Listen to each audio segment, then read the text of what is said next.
Hola, mi nombre es Hugo Dolores Martínez, estudiante de la licenciatura en Derecho en la modalidad a distancia. En este caso hablaré de lo del derecho procesal, haré una breve descripción del derecho procesal romano, del proceso formulario y del proceso extraordinario. Bueno, en determinadas situaciones necesitamos de la colaboración de otras personas para poder ejercer nuestros derechos. Colaboración que a veces incluso tenemos que exigir que en determinadas situaciones sean reconocidos nuestros derechos. Desde la época de Augusto se extendieron medidas que condenaban la justicia por propia mano. Con Marco Aurelio, inclusive se estableció que quien recurriera a ella perdería el derecho que trataba de defender. El comportamiento de los litigantes ante un tribunal, los pasos a seguir para lograr una sentencia, así como la organización judicial, son materia del derecho penal entendido. El proceso es la solución que se da a una controversia por un tercero, o sea, un juez. El procedimiento son los pasos a seguir para llegar a esa solución. Y la acción es la facultad que todos tenemos para acudir al tribunal para proclamar o realizar nuestros derechos. El derecho procesal en Roma era conocido como derecho de las acciones. La palabra acción en Roma se le dieron diferentes significados. Uno se utilizó como nombre de una rama del derecho. También sirvió para designar al derecho y acudir a la autoridad judicial competente para pedir el reconocimiento de un derecho. Con ella también se designa la pretensión del actor en el juicio llamado en latín iudicium. El derecho procesal fue de especial interés para los romanos, quienes con su pragmatismo característico consideraban que mientras hubiera acción, había derecho. Bueno, ¿quiénes son las partes en el proceso y presentación social? El actor, el demandante. El actor es quien pide se le reconozca un derecho y es quien ejerce la acción.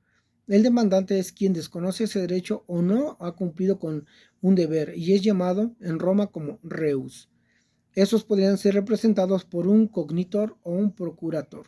El primero era un representante nombrado solemnemente frente a la otra parte y ante el tribunal. Y el segundo era un representante común y corriente, nombrado probablemente a través de un mandato y obviamente sin requerir la presencia del otro litigante. Los magistrados y jueces. Durante la República y el Principado, el proceso estuvo dividido en dos fases. La primera, ein iure, se llevaba ante el magistrado cuya función, conocida como la jurisdictio, consistía en otorgar o designar la acción, fijar los términos del proceso y más tarde pasar el caso al juez. Este último era quien dictaba la sentencia en la segunda fase del proceso, llamada apud iudicium, y en virtud de la facultad que para ello le atribuía el magistrado, desarrollando la función conocida como la iudicatio. Bien, ahora pasaremos al que es el proceso formulario. Debido a que resultaba muy difícil aprender de memoria las declaraciones solemnes, se estaba totalmente sujeto a la memoria y a la buena fe de los testigos que intervenían en la controversia. Es por eso que se vio la necesidad de fincar procedimientos sobre la fase de documentos que debían ser elaborados por un magistrado o bien bajo su control. El pretor peregrino ayudaba a los litigantes a redactar un pequeño texto llamado fórmula, en el cual se reunían los antecedentes y pretensiones de las partes y que servía para que él tuviese una visión completa del problema existente. Este nuevo procedimiento estaba dividido en dos fases. La primera, la fase in iure. En esta encontramos la fórmula, que es donde se redacta por las partes el documento, y al ser aceptada de ese modo se le confiere al juez la facultad de poder condenar o absolver al demandado. En toda fórmula aparece la designación del juez que se hará cargo del litigio, y toda fórmula contiene cuatro partes: la demonstratio, la intentio, la condemnatio y la audicatio. Bueno, igual encontramos dentro de esta fase la litis contestatio.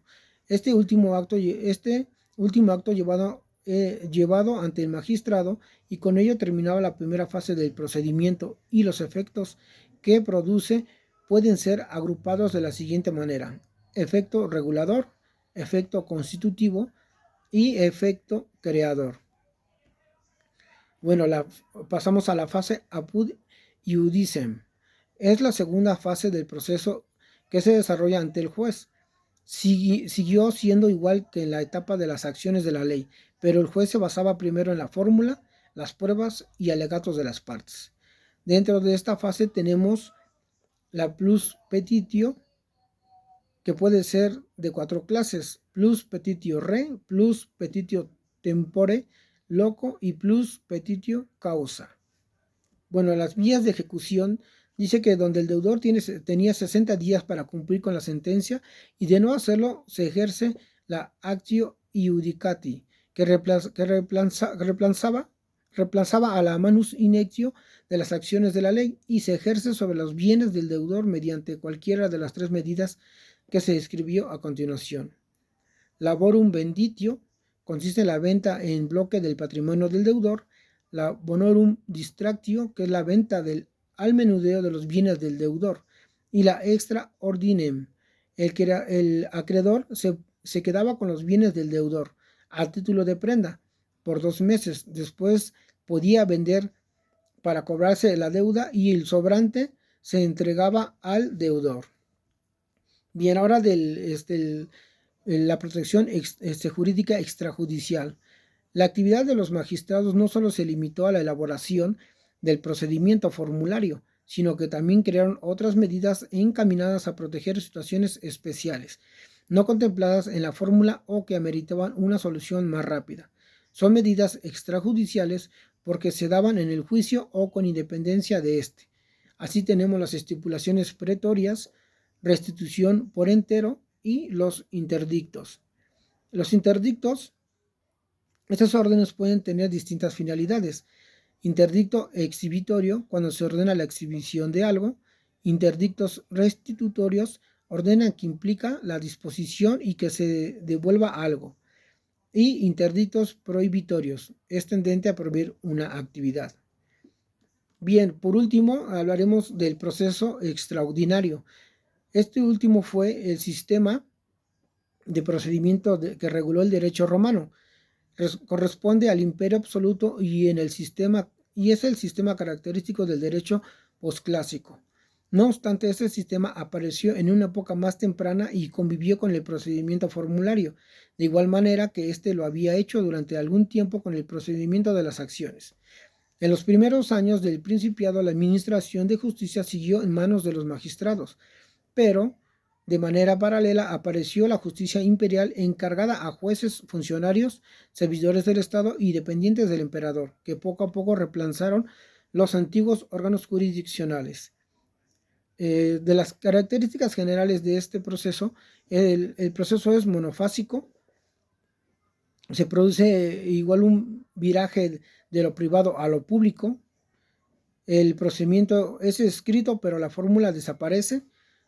También desaparecen los efectos de litis contestatio que surgían de la aceptación de la fórmula. Se admite la contrademanda o reconvención. La condena ya no es forzosamente pecuniaria, pudiendo recaer sobre una cosa determinada. Aparece la apelación como recurso en contra de la sentencia. Ahora, del desarrollo, tenemos que había la notificación, la contestación del demandado, la litis contestatio, procedimiento probatorio en el que se ofrecían, desahogaban y valoraban las pruebas.